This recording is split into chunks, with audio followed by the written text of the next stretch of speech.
আসসালামু আলাইকুম everyone, welcome to my channel. সবাই কেমন আছেন? আলহামদুলিল্লাহ আমি অনেক ভালো আছি। আম্মা আব্বু সকালবেলা বাজার করে নিয়ে আসছে।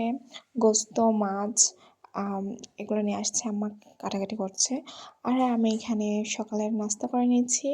আমার অল টাইম ফেভারিট পরোটা আর চা। আর আম্মা আবার নিয়ে আসছিল নারিকেল। নারিকেলগুলো আম্মা ভালো করে পরিষ্কার করে নিয়েছে।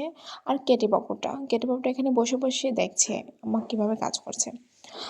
ওর এই জিনিসটা আমার এত কিউট লাগে মাশাআল্লাহ।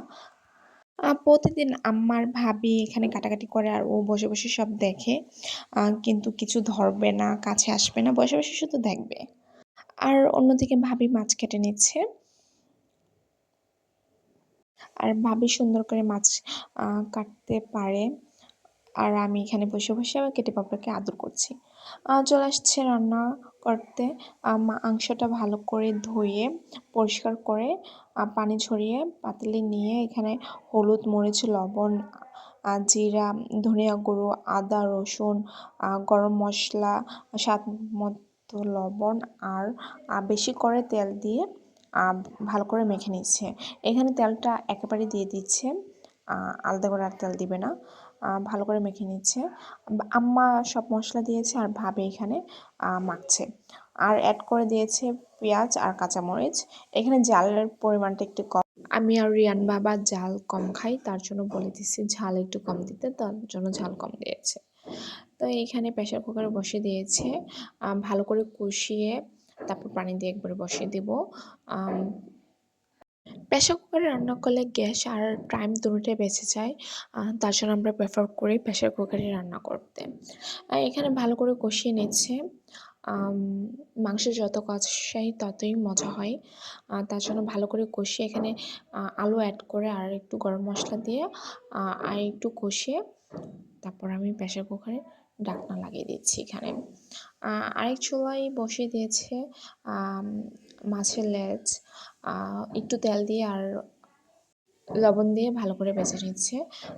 মাছের ভর্তা দেওয়া আছে তার জন্য আর আজকের মাছের ভর্তার রেসিপি শেয়ার করছি না। এখানে আম্মা কাপড়গুলো নিয়ে আসছে, পাশের ফ্ল্যাটটা খালি, তো এখানে আমরা অলওয়েজ কাপড় রোদ দিই। তো আম্মা ছড়াচ্ছে আর আমি একটু ভিডিও করে নিলাম। আর এখন রান্না করা হবে হলুদ ভাত। আমাদের এলাকার অনেক ফেমাস একটা খাবার হলুদ ভাত। সবাই চেনে না কি আমি বলতে পারছি না, বাট এটা আমাদের এলাকায় অনেক ফেমাস। এখানে একটা কড়াইতে তেল, গরম মশলা দিয়ে, তেজপাতা, এলাচি, দারচিনি দিয়ে, পেঁয়াজ দিয়ে ভালো করে ভেজে, ঘি দিয়ে আর হলুদ আর লবণের মাখাটা এটা দিয়ে দিচ্ছে, দিয়ে ভালো করে ভেজে নিতে হবে। এরকম হলে তারপরে বোঝা যাবে যে ভাজা কমপ্লিট। আর এখানে রিয়ান সোনা দুজনে দুষ্টামি করছে নামাজের জন্য রেডি হয়ে নামাজ পড়তে যাবে। তো বাসা খুব এলোমেলো, বউ আসেনি, তো সব কাজ করতে হবে। এখানে হলুদগুলা বড় বলে ঢেলে তারপরে হচ্ছে হলুদগুলা ঢেলে ভালো করে মেখে নিচ্ছে। এটি হয়ে গেল হলুদ ভাত। আর এখানে ভাবি সালাদ তৈরি করে নিচ্ছে। যেদিন মাংস রান্না করে ওই দিন সালাদ ছাড়া তো জমে না। ভালো করে সালাদটা মেখে নিচ্ছে। আর এখানে ছিল এগুলো আমার খাবার।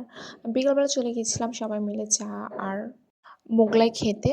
খেয়ে একটু আড্ডা দিয়ে তারপর বাসায় চলে আসছি। Thanks for watching.